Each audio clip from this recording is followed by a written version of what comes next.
Hi, everybody. Welcome to Get Paid. It's Thursday. It's 11 a.m. and Kimberly and I are live today again. Hi, Kimberly. How are you? Hey, Deb, how are you? I'm good. I'm good. I'm excited about the conversation today. You and I have, lots of conversations about what topics we should do, and we decided today that we're going to cover, two topics. One of them probably a little bit more in depth, but we're going to talk about code switching, and we're going to talk about the Crown Act and hair politics.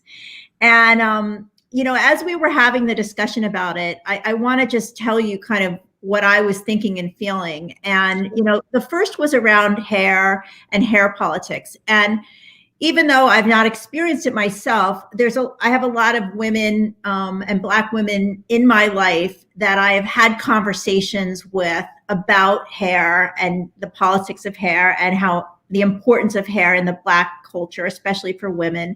And so when you brought up that topic, it was not foreign to me. Again, not experiencing it myself, but having had many, many conversations. So it was not a surprise. And it was something that I was eager to learn more about and hear your experiences about. But then when you brought up code switching, I had not heard that term before. And I was interested in understanding it. And you gave me some explanation. And then I did a little bit of research myself. Good. So I was hoping that as we kick this off, I might just read for you what I found in the Harvard Business Review to give like a general statement for anybody else out there who might not have heard that term before. And then we can go from there. So does that make sense? I think that's a great start because over the week, we've had a lot of people who said, oh, I've never heard this before. I don't know what this is. What is it? So I think this will be very helpful to set the stage. Okay, so I'm just going to read it so you'll see me reading. So broadly, code switching involves adjusting one's style of speech, appearance, behavior, and expression in a way that will optimize the comfort of others, so they will get fair treatment, quality service, and employment opportunities. Yeah. So what I found so interesting was that it's being done to make other people feel comfortable so that you can be treated fairly. And it's unfortunate that this exists. And I would, I'm looking forward to hearing your perspective. Well, I do think that it's very difficult to be ultimately successful in anything you do if you have to show up as someone else for someone else's comfort. And that, it's always the majority's comfort, right? And the minority, the onus is always on the minority to make the majority feel comfortable, which is unfortunate. And you see it in a lot of ways, but a large portion of it is in hair, especially for Black people and especially for Black women. And, hair there are so many things to unpack, but today I just want to talk about hair in the workplace and hair politics for Black women. And so you mentioned, code switching for Black women, it's been, there's texture, there's so many different ways you could wear your hair. You can wear it as an afro, you can wear braids, you can wear cornrows, twists, locks, all of those things. But you weren't able to do it in the workplace. There are several workplaces that they won't hire you. And so I did some research too, because I wanted to give some case study around this to put some perspective for anyone who's watching us and how it affects us. So, but first I want to talk about the Crown Act. And so when I advertised this, I said, can you imagine needing a law to allow you to wear your hair the way you want to? And so of that law came the Crown Act. And so I'm going to read a little bit too, because I just want to be clear on what the Crown Act is. So the Crown Act is what it stands for. Crown stands for creating a respectful and open world for natural hair. Now, Deb, your hair is natural, it comes out of your head, right? My hair is natural, comes out of my head like this. But if you have hair that comes out of your hair in a different way and it's, frizzy or has more curl to it or kink, that has been a problem. And so it's an official campaign that's led by the Crown Coalition, founded by Dove, the National Urban League, Color of Change, and the Western Center of Law Poverty. And it started in California. California was the first state to enact this law. And then the law is this: it prohibits race-based hair discrimination, denial of employment, denial of educational opportunities because of hair texture or protective hairstyles. So protective hairstyles are when Black women add hair, wear a wig. Those protective hairstyles include braids, locks, twists, or Bantu knots. And I will say, in my lifetime, I think I've had all of that. I've tried to do everything I could with my hair. And so ridiculous that you would lose your job or lose, an opportunity because of your hair. So I want to, as I was research on what this meant, I came across this case about Chastity Jones. So in 2010, Chastity Jones applied for a job at Catastrophe Management Solutions. Okay, so Chastity's African American, and after she applied, she was offered an interview, and so she showed up. She wore a business suit, beautiful business suit, but her hair, she had started to do something new with her hair. She wanted to lock it, so it was short locks. So those are like the twists. You see women with the twists, Black women with the twists. So that's how her hair was, and so they offered her the job. They loved her. They thought she was fantastic, super qualified for this position. Minutes later, they rescinded the offer. Do you know why they rescinded the offer? No. Because she refused to cut her hair. Have you ever been offered a job and then told, here's the condition, you have to cut your hair? So she said, well, no, I'm not going to cut my hair. And then the hiring manager said, well, we're sorry, we can't hire you because dreadlocks are not allowed here because they tend to get messy. What in the world? Not me. You're an adult and you're told you have to cut your hair. If you don't cut your hair, the reason you won't have the job is because we don't think you have hygiene.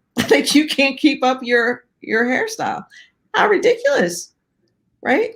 So I said, well, how deep does this go? Now, it goes deep in the history of America, as does racism. So that would take 2 hours to talk about that.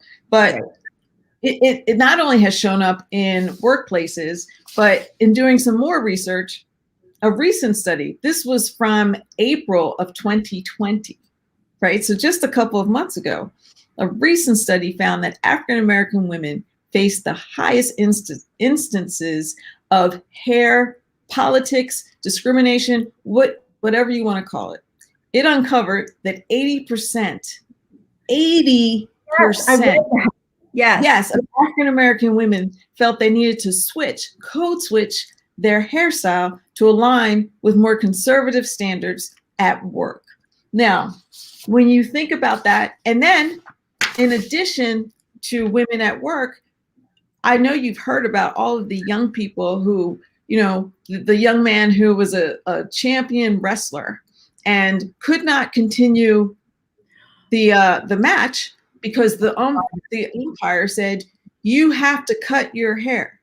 What was his hair doing to anyone, right? It's ridiculous that we have to have this conversation. And it's ridiculous that in this day and age, it's still a conversation. Not too long ago, Gabrielle Union, she was on what America's Got Talent. Beautiful, beautiful woman. She always was, on the edge of fashion, and they let her go because they said that her hairstyles were too Black.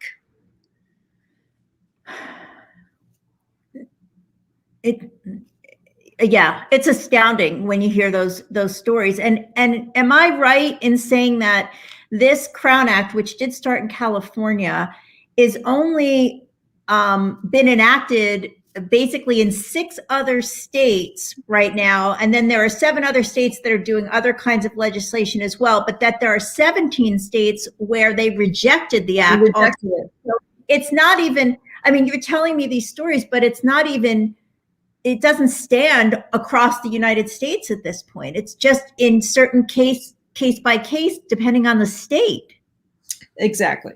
And some of these, I mean, these laws, the reason they have to have laws in place is because there have been laws in place about hair since the 1700s.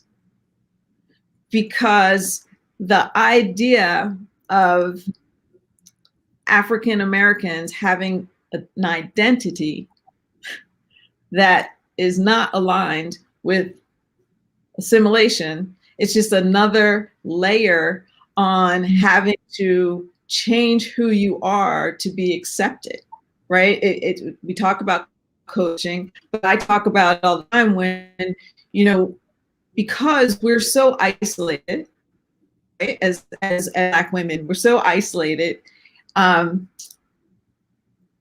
There's not that camaraderie and support, right? And so you have to, when you show up, you know, oh, I'm going to have to do these things to be a part of this culture. And even when we're interviewing, you know, as a leader, on how many times have we talked about candidates and say, oh, well, do they fit in? Do they fit into the culture? And that culture is, you know, I think that's like, those are trigger words when I hear that, because it means so many things. You know, can they assimilate? How do they show up? Are they too independent? I mean, I had I remember there was a candidate that came in, it was a Black woman, Deb. She was so fierce. I mean, she was beautiful, dressed impeccably, and had an incredible experience. Probably the best candidate I had interviewed. And so when the recap time came, I said, oh, we should hire her. Fabulous. She would just take it and run with it. We should have it. And it wasn't because she was a Black woman, it's because she was fabulous. The best person for the job. Right. And the feedback came, well, wait, she said I quite a bit. And I said, well, I don't understand. What are you saying?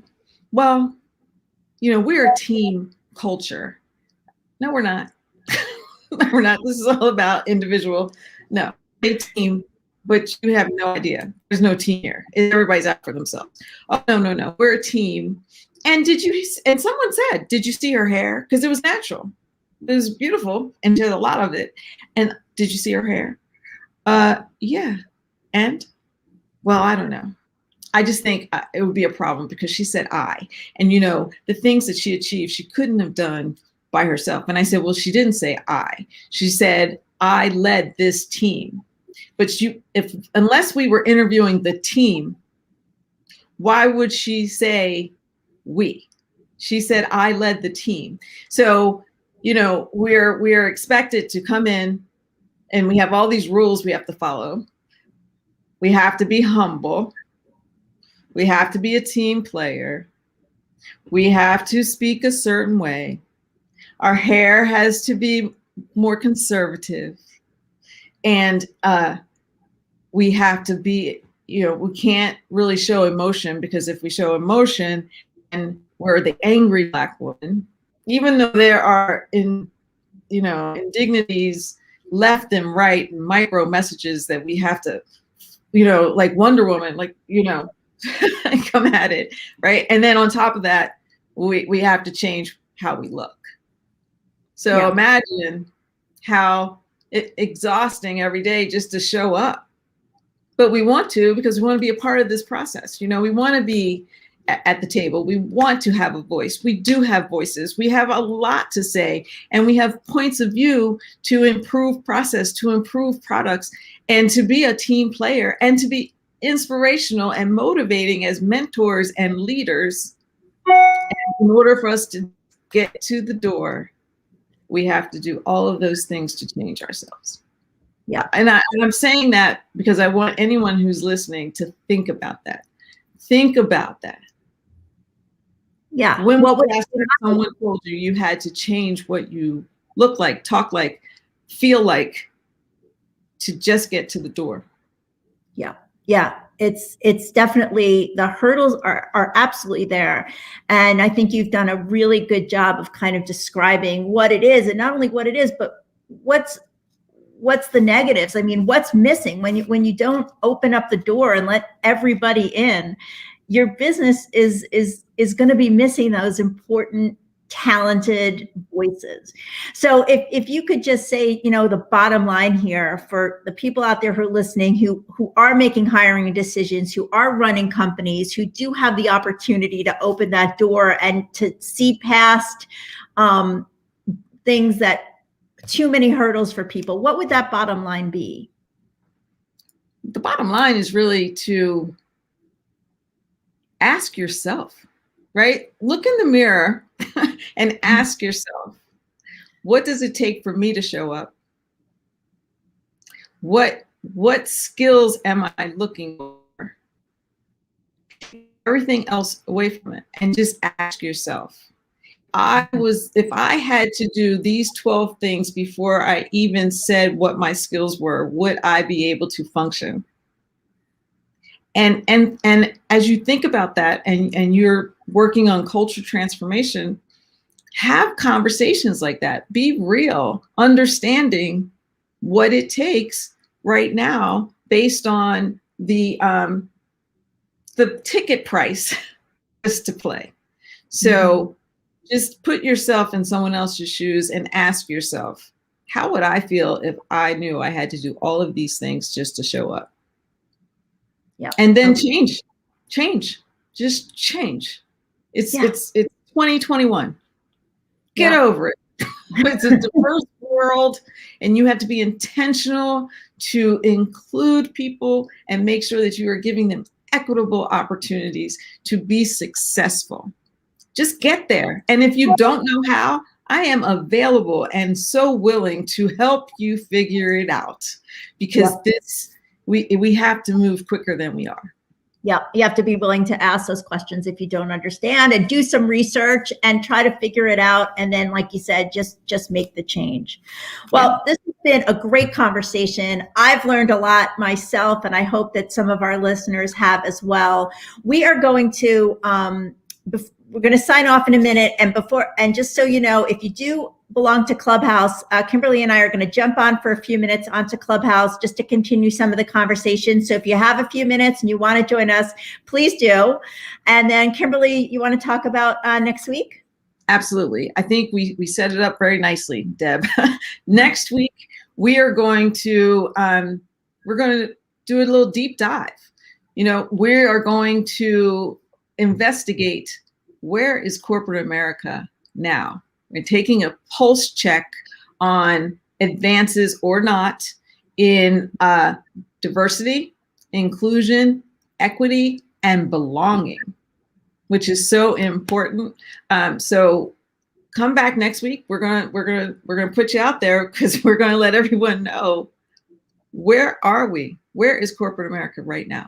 What have they done since June 1st? Yep. Sounds like a good, timely thing, and we'll see. We'll take a pulse and we'll see where we are. It sounds great. All right, everyone. Thank you, and we will see you here, same time, same channel. Get paid. Get paid.